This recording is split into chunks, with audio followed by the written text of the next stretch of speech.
रेलवाड़ा chairman, नगर पालिका vice chairman, समाज के हमारे भीमराज जी, आसाराम जी, रतन जी, बाकी सबके नाम सोगाराम जी, जितने भी हमारे मंच पर बैठे हुए हैं, पार्षद महोदय, भूतपूर्व प्रमुख साहब, उपस्थित भाइयों बहनों नौजवान साथियों, सबसे पहले इस क्षेत्र का विधायक होने के नाते मैं माननीय मंत्री जी आपका यहाँ देश में स्वागत करता हूँ और मुझे बहुत प्रसन्नता है कि आप समय निकाल कर आज हमारे बीच में आए। हमारे इलाके की समस्याओं के बारे में समय समय पर हमारे जो पढ़े लिखे नौजवान साथी हैं वो मुझसे मिलते रहे, उनकी समस्याओं के बारे में सरकार का भी ध्यान आकर्षित करते रहे, पर जो हमारी समस्या है अभी तक है वही बनी हुई है।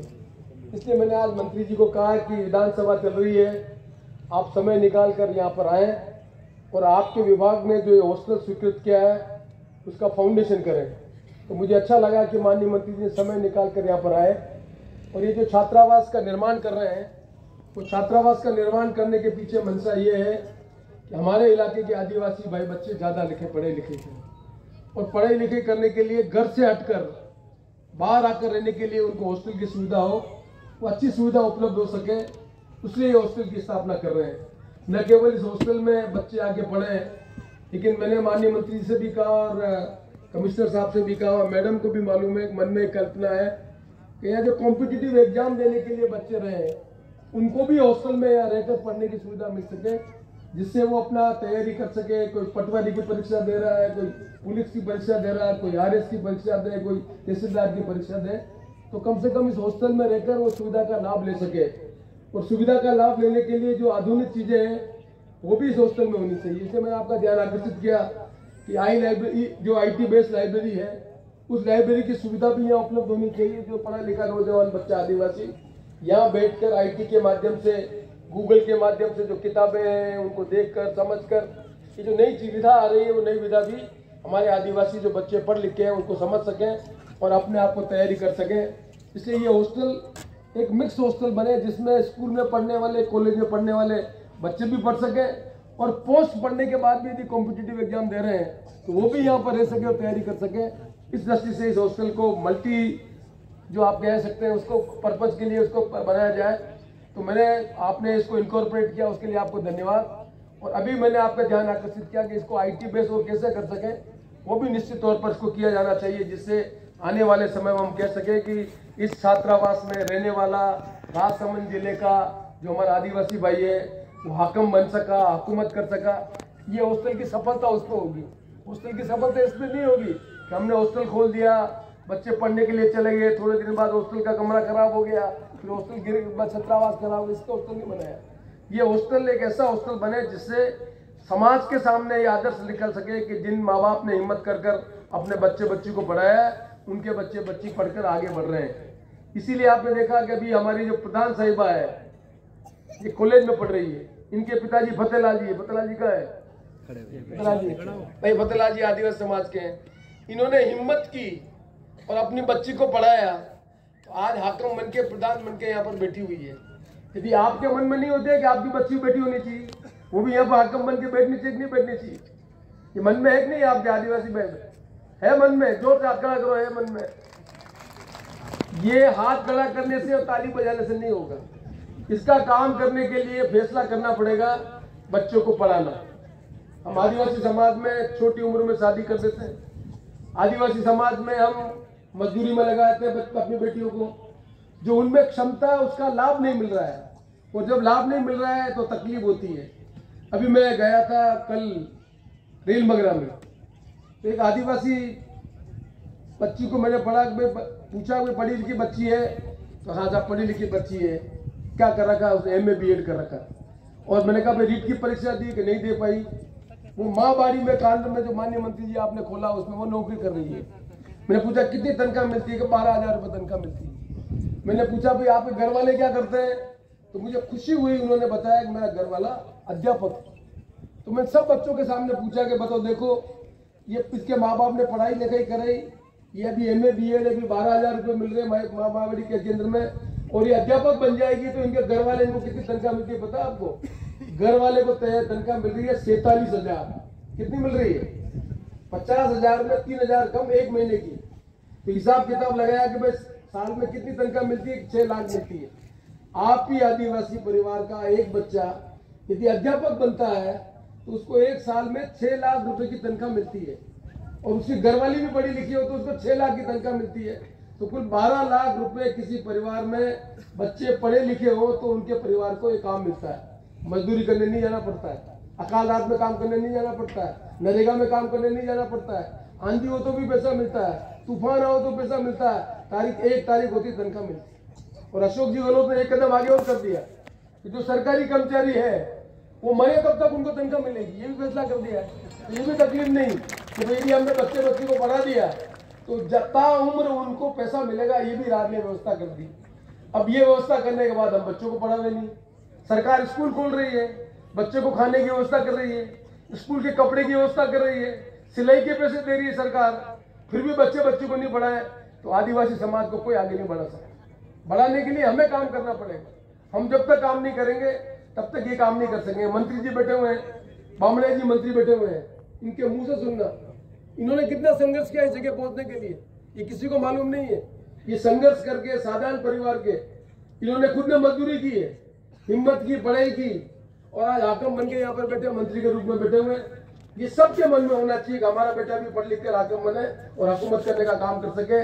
इसलिए इस हॉस्टल का यहाँ पर फाउंडेशन करवाने का काम कर रहे हैं। मुझे पूरा विश्वास है कि जितने भी समाज के हमारे नेता बैठे हुए ऊपर मंच पर, उनकी जिम्मेदारी बनती है कि समाज में ज्यादा से ज्यादा बच्चे को पढ़ाने का काम करें। ये काम कर दिया तो आने वाले समय में हमारा परिवार आगे बढ़ेगा और हमारा समाज भी आगे बढ़ेगा। ये काम समाज के जितने भी अगुआ हैं उनको करना पड़ेगा। इसलिए छात्रावास के सम्मेलन में आप सबको बुलाया है कि मेहरबानी करके आप बच्चे पढ़ाने का काम करें, जिससे आपके जीवन में परिवर्तन हो सके। मुझे ये भी जानकारी है कि मेरे माननीय मंत्री जी को भी मालूम है, भीमराज जी बैठे इनको भी मालूम है, आसाराम जी बैठे हैं, मैं इनसे झगड़ा भी करता हूँ, उनके नाराजगी व्यक्त करता हूँ, इनकी बात को मानता भी नहीं। मैं जो चीज नहीं होती उनको समझाता हूँ कि चीज नहीं हो सकती, जो चीज हो सकती है उसमें कैसा काम करना है, उसमें इस देश में संविधान में संशोधन किए बगैर काम नहीं होता। कुछ नियम ऐसे कानून होते हैं जिस नियम और कानून के लिए हमें लंबा संघर्ष करना पड़ता है, तब जाके रास्ता निकलता है। आज टीएसपी इलाका है, ये पढ़े लिखे हमारे नौजवान आदमी टीएसपी तो बोलते हैं, टीएसपी होती कैसे ये मालूम नहीं है। टीएसपी के क्या नियम है, कौन बनाता है, भारत सरकार ने क्या नियम बना रखे, संशोधन करना पड़ता है तब जाकर टीएसपी बनती है। और टीएसपी बनने के लिए कितना कठिन काम है। मैं 1980 में मैंने बना, 1980 में, आप 2022 से लगभग 40 साल से ज्यादा हो गए। टीएसपी इलाके में केवल मात्र नाथवाला तहसील का एक गांव है, उसका नाम है कालीवास। एक गांव कालीवास है, पूरी पंचायत है, पूरी पंचायत में पढ़ा लिखा आदमी जानता हूँ मैंने पूरा संघर्ष किया। राजस्थान सरकार, भारत सरकार, नवल किशोर जी गवर्नर, उनको लाए, सब बातें बोल दी। तो टीएसपी इलाके के जो नियम है उस नियम में परिवर्तन होने के बाद केवल मात्र नाथवाला विधानसभा का एक गांव है कालीवास। कुछ गांव गोविंदा का है, कुछ गांव कुंभलगढ़ का है, पर आप पूरे इलाके में नहीं है, नहीं आ सकते, क्योंकि सरकार ने नियम ऐसे बना रखे कि किसी जिले में 50% जनसंख्या आदिवासी की हो तो वो जिला टीएसपी में आता है, किसी तहसील में 50% हो तो उसमें टीएसपी में आता है, किसी आसपास के रेवेन्यू विलेज में 50% की पॉपुलेशन हो, क्लस्टर बने तो वो टीएसपी में आ सकता है। हमारे इलाके में जो आदिवासी है उनकी संख्या बड़ा में चले जाए, फतेहपुर में चले जाए, मचीन में चले जाए, रेल बगरा के किसी इलाके में चले जाए, कहीं 8% है, कहीं 12% है, कहीं 14% है, वो 50% की पॉपुलेशन नहीं होती। जब 50% की पॉपुलेशन नहीं होती है तो प्रकाश मांग करे, चाहे भीमराज जी मांग करे, चाहे आसाराम जी मांग करे, टीएसपी नहीं हो सकती। अब लोगों को समझना पड़ेगा टीएसपी नहीं हो सकती है तो हमारा तरीका क्या निकाल सकते हैं, उसकी कोशिश करने के लिए नियम और कानून में बदल करने का तकलीफ आ रही है। हमारी सरकार ने, पिछली सरकारों ने फैसला कर लिया कि जो हमारा टीएसपी इलाका है, मैं राजस्थान सरकार का पंचायत राज मंत्री था तो मैंने टीएसपी में फैसला करवाया था कि भारत सरकार ने संशोधन किया है, उसमें टीएसपी इलाके में सरपंच एसटी का बनेगा, प्रधान एसटी का बनेगा, प्रमुख एसटी का बनेगा। पहले ये नहीं था। जब मैंने फैसला करवाया तो आप ही के समाज के लोगों ने विरोध किया, कैसा नहीं होना चाहिए, पर कानून ने देश का, उस कानून के अंतर्गत हमने पैसा एक्ट के अंतर्गत वहां पर लागू किया। जैसे आज प्रमुख वहां पर डूंगरपुर का हो, प्रमुख यदि बांसवाड़ा का हो, वो आदिवासी का महिला बनेगी, आदिवासी का पुरुष बनेगा, दूसरा समाज का आदमी नहीं बन सकता, जबकि पहले दूसरे समाज के आदमी बन सकते थे। टीएसपी के नियम इस तरह के बन गए। अब टीएसपी का हमारे इलाके में स्थिति नहीं बन सकती। सरकार ने ये भी फैसला कर दिया कि टीएसपी इलाके में जो आदमी है आदिवासी भाई, उनकी नौकरी में उन्हीं का कंपटीशन होगा। डूंगरपुर का 50% नंबर वाला व्यक्ति डूंगरपुर में नौकरी कर सकता है, पर 54% का आदमी हमारा यहाँ पर है नॉन ट्राइबल इलाके का, जो रहता राजसमंद में रहता है। राजसमंद नाथद्वारा में रहो, राजसमंद में रहो, कुंभलगढ़ में रहो, सिरई में रहो, बाड़मेर में रहो, ये 1 करोड़ जो भील समाज के लोग हैं, ये टीएसपी इलाके में नहीं आते हैं। वहाँ टीएसपी इलाके के लड़कों को, जो दूसरे टीएसपी आदिवासी इलाके के लोग हैं, जो करौली में रहते हैं, सवाई माधोपुर में रहते हैं, उनसे कंपटीशन करना पड़ता है। उनके नंबर 54%, उनके नंबर 60%, तो 54% वाला नौकरी नहीं करता और 64% नौकरी मिलती है, और वही आदिवासी का 54% का ट्राइबल सब प्लान में नौकरी लगा रहा है। ये अंतर इस कानून की व्यवस्था में जो कमी और खामी इसके कारण है। इसका पूरा करने के लिए क्या तरीका है, उस तरीके की बराबर कोशिश कर रहे हैं। इसका इलाका शहरिया का ऑर्डर नहीं है, वो एडमिनिस्ट्रेटिव ऑर्डर है, वो कानून सम्मत ऑर्डर नहीं है। और नए आसाराम भी समझना चाहते हैं, नए भीमराव भी समझना चाहते हैं, ये छोगाराम भी समझना चाहते हैं। ये सब सरकार करवा दो। मैं आप छोटा मोटा वकील नहीं हूँ, वकील मोटा हुआ ना, मैं समझता हूँ सुप्रीम कोर्ट की व्यक्ति करता हूँ, मुझसे कोर्ट मिला खड़ा कर देने सब फैसला कर दो। चिंता करने की जरूरत नहीं। जो मेरा काम है वो काम करने के लिए पूरा का पूरा मंत्री जी को मालूम है। सरकार में मुख्यमंत्री जी के सामने जो पेशगी करनी है, कोई रास्ता निकालना, और रास्ता निकालने के लिए हम काम कर रहे हैं और करते रहेंगे, इसकी चिंता करने की जरूरत नहीं है। पर ये जिम्मेदारी आसाराम जी, भीमराव जी, रतन जी जितने बैठे हुए हैं, ये फैसला करा दो कि 10वीं स्कूल तो हर जगह आज की डेट में सब जगह पंचायत ऐसी या 10वीं स्कूल नहीं है, सब जगह 12वां स्कूल करा रखी है, ऐसी कोई पंचायत नहीं है। अब एक फैसला कर लो, एक फैसला कर लो। 10वीं नहीं कह रहा हूँ मैं, 8वीं पढ़ी लिखी बच्ची आदिवासी नहीं होगी जब तक शादी नहीं करोगे। ये फैसला नहीं किया तो सबको बंद करूंगा। फैसला करो, बिल्कुल सतत लेते हैं सर, सतत लेते हैं इसकी। बिल्कुल सर, आसाराम जी, भीमराव जी और पार्षद होते हैं एलएलएम में, एक ही फैसला कर देना। 8वीं पढ़ी लिखी में, 10वीं नहीं कह रहा हूँ, अभी 8वीं कह रहा हूँ, खाली 8वीं बोल रहा हूँ। आप हिसाब किताब लगाओ, पढ़ा लिखा आदमी पहली क्लास में आदिवासी समाज की यदि 100 बच्चियां पढ़ रही है, 8वीं क्लास में केवल 10 बच्चे आती है। फिर दोबारा बोलूँ वापिस, आदिवासी बच्चियां जो पहली क्लास में 100 भर्ती हो रही है, उसमें से 8वीं क्लास में केवल 10 बच्चे आ रही है। 90 बच्चियां पहली और 8वीं क्लास में स्कूल छोड़ देती है। क्यों छोड़ रही है? समाज को फैसला कर रहा है। समाज ने कोई नियम बनाया कि हम 8वीं तक नहीं पढ़ाएंगे तो क्या तकलीफ है? स्कूल का कपड़े का खर्चा सरकार दे रही है, स्कूल में खाने का खर्चा सरकार दे रही है, मास्टर के पैसे सरकार दे रही है। फिर हम 8वीं तक बच्चे को नहीं पढ़ाना चाहते हैं, और हम चाहते हैं हमारा समाज आगे बढ़ जाएगा। आसाराम जी, समाज आगे नहीं बढ़ेगा। कुछ लोग पढ़े लिखे लोग बात कर सकते हैं, पर समाज आगे नहीं बढ़ पाएगा जब तक हम समाज में ये परिवर्तन करने का काम नहीं करेंगे। और ये काम करने की जिम्मेदारी समाज के पढ़े लिखे लोगों को लेनी पड़ेगी। जो पढ़े लिखे लोग हैं, उन लोगों की जिम्मेदारी बनती है कि हम लोगों के बीच में जाकर इस बात को समझाएं कि भाई 8वीं बच्ची लिखी पढ़ी लिखी जब तक नहीं हो तब तक शादी नहीं करनी चाहिए। आज माहौवारी में लोग बच्चों को कितनी तकलीफ होती है, आदिवासी महिला जानती है क्या तकलीफ है उनकी कितनी तकलीफ है किसी को मालूम नहीं है। सरकार ने फैसला किया बच्चों को माहवारी के लिए देंगे, किसी ने जाकर ट्रेनिंग दी आकर। हमारा धर्म नहीं बनता, सरकार मुफ्त में व्यवस्था कर रही है, हम बच्चों को समझा ही नहीं रहे। ये काम आदिवासी समाज के पढ़े लिखे लड़के नहीं कर रहे हैं, तो समाज के प्रति न्याय नहीं कर रहे हैं। ये मैं भीमराव जी आपको बोल रहा हूँ, रतन जी बोल रहा हूँ, और छोगरा जी बोल रहा हूँ, बाकी सब लड़ लेना। पर ये काम करने की जरूरत है। यदि माहवारी के पहले कोई तकलीफ है तो उसके लिए सरकार जो व्यवस्था कर रही है उसका लाभ हर आदिवासी बच्चों को मिलना चाहिए। ये जिम्मेदारी किसकी है? कौन करेगा? हम ही करेंगे। बोलो जोर से करेंगे, मैं तो नहीं कहना करेंगे। नहीं, हम करेंगे। टीएसपी के इलाका करा दो, और सरकार जो काम करे उसका फैसला करने का काम कोई नहीं करे। सरकार कोई भी हो, किसी भी पार्टी की हो, अब सरकार व्यक्तिगत लाभ की योजना बना रही है। पूरा आदमी को पेंशन मिलेगा, विकलांग आदमी को पेंशन मिलेगा, विधवा आदमी विधवा है तो उसको पेंशन मिलेगा। और पंचायत का चुनाव होता है, वार्ड पंच कौन बनता है?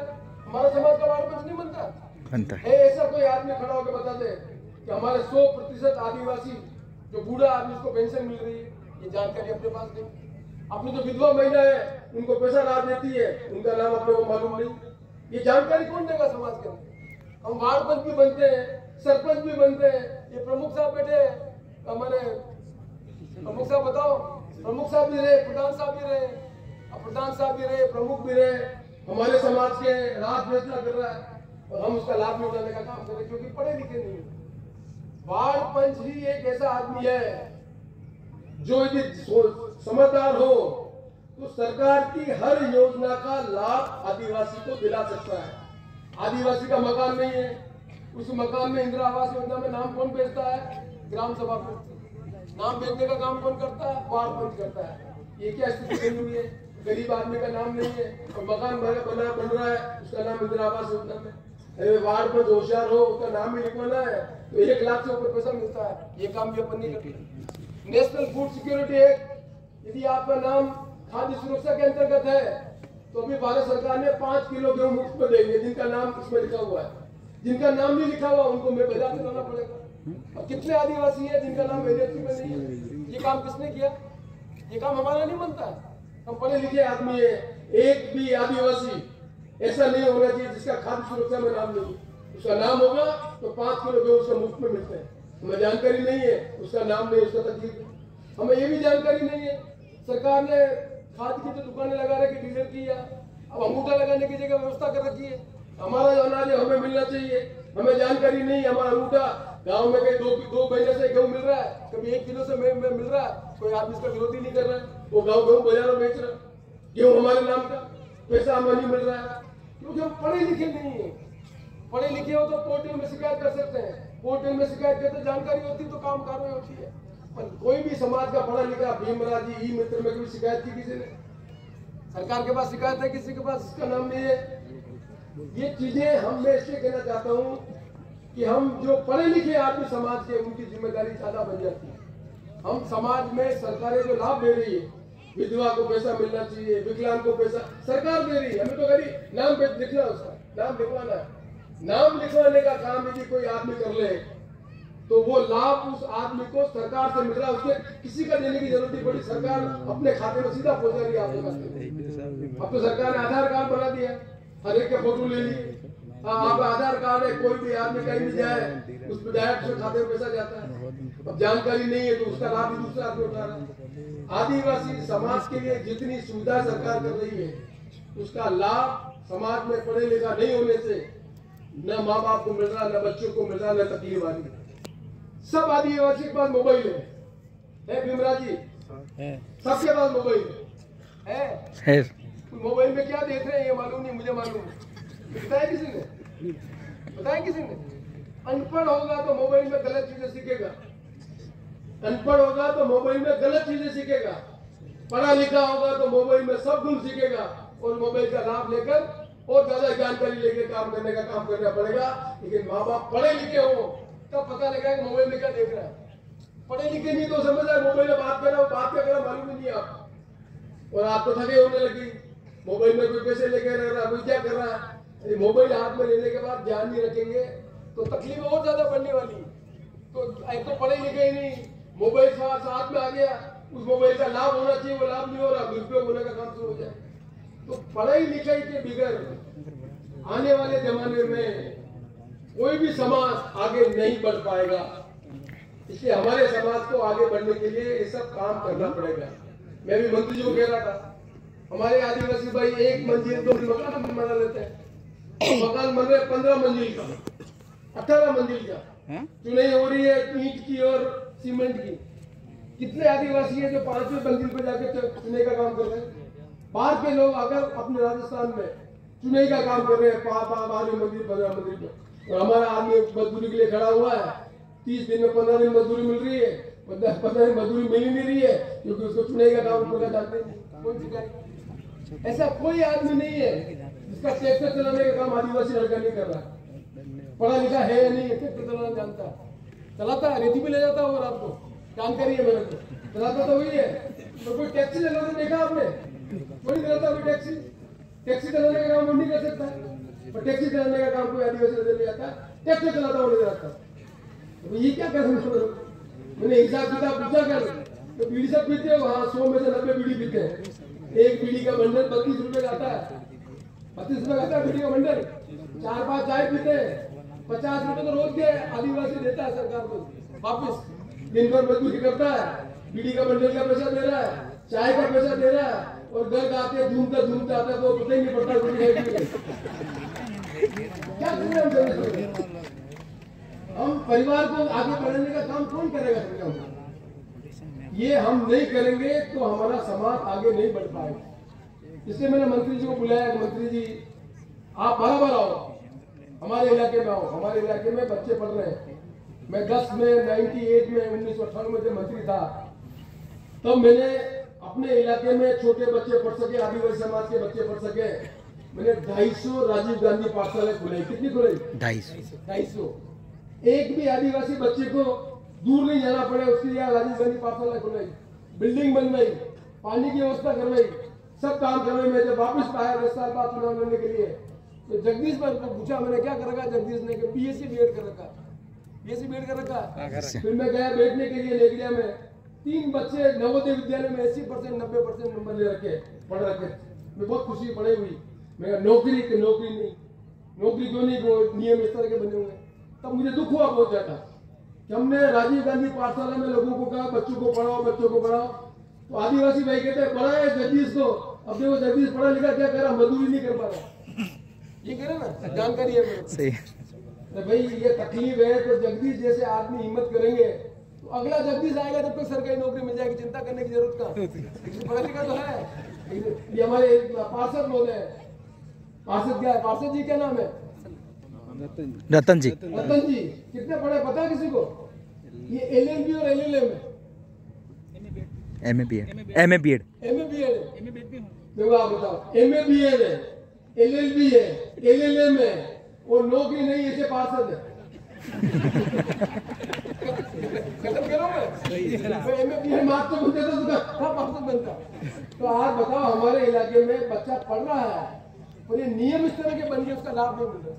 तो माननीय मैं अर्जुन जी, असेंबली चल रही है, सिक्की बजाने का काम मेरे पास है, वहाँ बैठता हूँ मैं, और पैरवी करने का काम मेरे पास नहीं है। वहाँ पैरवी तो मैं नाता भी कर सकता हूँ, वहाँ पैरवी आपसे करना चाहता हूँ तो मैं पैरवी करो। और हमारे इलाके के जो नौजवान बच्चे हैं, उन बच्चों के संविधान में संशोधन करना पड़े, नियम में बदलाव करना पड़े, लेकिन कोई न कोई रास्ता निकलना चाहिए जिस रास्ते से हमारा जो बच्चा पढ़ा लिखा हुआ उसको भी सरकारी नौकरी में आगे बढ़ने का मौका मिल सके। ये बात कहने के लिए आज छात्रावास में माननीय अर्जुन जी आपको बुलाया। और ये बात नहीं, मैंने अभी कहा, मैं हमारे कमिश्नर महोदय मैडम आईएएस ऑफिसर है, मालूम नहीं कलेक्टर साहब यहाँ पे बैठे हुए हैं, ये भी कलेक्टर बनने वाली बहुत जल्दी, इनके घर वाले कलेक्टर है, मालूम नहीं लोगों ये कलेक्टर है, अभी कलेक्टर बन जाएंगी, और इनके घर वाले तो कलेक्टर बने हुए हैं। पहले बांसवाड़ा में करौली में कलेक्टर है। तो मैंने इनको मैडम कहा, मैम आप और हम कोई धर्म बनता है, कुछ रास्ता निकाल सकते हैं। तो मैंने इनसे भी डिस्कस किया कि भाई कलम तो आपकी चलेगी, हमारी कलम तो जनता वोट तो चलती है, आप तो आपकी कलम तो जिंदगी भर चलेगी, क्योंकि आप आईएएस एग्जाम बन के तो आप कमिश्नर भी बनोगे, सेक्रेटरी बनोगे, हाकिम भी बनोगे, पर जिंदगी में जब भी कलम चलने का मौका मिले तो जरूर याद रखना, इस इलाके में जहाँ महाराणा प्रताप की लड़ाई हुई थी, वहाँ का आदिवासी का बच्चा तकलीफ में है, उसकी मदद करें। तो मुझे खुशी है, मंत्री जी ने मुझे कहा कि साहब, मैंने कहा मंत्री जी आप आए हो, छात्रावास का उद्घाटन कर रहे हैं, अच्छा होगा, और क्या क्या कर सकते हैं? इनका मैं आप बताओ क्या कर सकते हैं। मैंने कहा मेरे इलाके में कहीं स्कूल की बिल्डिंग आदिवासी भाई रहता है, उसकी बिल्डिंग अच्छी नहीं है, उसका काम उसका रास्ते अच्छे नहीं है। तो मैंने जगदीश जी को कहा कि जगदीश जी तुम क्या चाहते हो, लिस्ट बना कराओ। तो मुझे लिस्ट लेके दी यहाँ जगदीश जी ने। हम चाहते हैं साहब मॉडल शमशान घाट निर्माण, चबूतरा, टीन सेट, मई 4 दीवारी, मई उद्यान निर्माण, उठाड़ा भील बस्ती बनना चाहिए। आपने लिखा मॉडल शमशान घाट निर्माण, चबूतरा, टीन सेट, 4 दीवारी निर्माण, भील बस्ती सरदार ग्राम बनना चाहिए। भील समाज सामुदायिक भवन, काग मदाना ग्राम पंचायत सेमल बनना चाहिए। सामुदायिक भवन भील बस्ती काला नेगड़ियम बनना चाहिए। मेन रोड मोतीलाल के घर से बेलूलाल के घर तक सीसी सड़क निर्माण कार्य नाली भील बस्ती नेगड़ियम बननी चाहिए। सामुदायिक भवन निर्माण भील बस्ती सरदारपुरा ग्राम पंचायत में बननी चाहिए। सामुदायिक भवन निर्माण कार्य डिंगेला मुख्य चौराहे पर 6 लाख बनना चाहिए। शमशान घाट निर्माण 3 सेट रांझा भील बस्ती ग्राम पंचायत उतोल में होना चाहिए और शमशान घाट निर्माण 3 सेट भील बस्ती पुलपुरा में बनना चाहिए। ये इतने काम है बस, वो तो लिख के लाए नहीं आप। तो मैंने कहा था गाँव को नेता होना तो वो खाली एक ही गाँव का रहता वगैरह। मैंने कहा था पंचायत समिति कमनौर बनाना टीका सबका लेके आओ, पर जो भी हो मैं लिस्ट, ये जो हमारे साथी बैठे हुए हैं उनसे बैठ के बात कर लेंगे। मैंने मैडम से पूछा मंत्री जी से, साहब कितने रुपए का हिसाब किताब कर रहे हैं? तो मंत्री जी ने कहा कि भाई 6 से 8 करोड़ रुपए का आप काम दे सकते हो। तो मैंने मुझे क्या करना है कि साहब आपको कुछ नहीं करना है, 8 करोड़ मान लेता हूँ। 8 करोड़ का मतलब होता है 2 करोड़ 40 लाख रुपए मुझे देने हैं। 2 करोड़ 40 लाख एमएलए फंड से देने की मैं स्वीकृति करता हूँ। 8 करोड़ के काम आप जो है हमारे इलाके के जो साथी देंगे उस काम को स्वीकृत कर दे, जिससे लोगों को याद रह सके कि मंत्री जी आए थे छात्रावास के उद्घाटन करने के लिए, तब हमारे इलाके में ये काम भी स्वीकृत करके गए। मैं आशा करता हूँ कि आप मेरी इस बात को स्वीकृति देंगे। और दूसरा, मुझे एक अच्छी लिस्ट दी इन्होंने कि माननीय मंत्री जी आपको बहुत बहुत धन्यवाद, आपने माँ बारी केंद्र खोले हमारे इलाके में। कुछ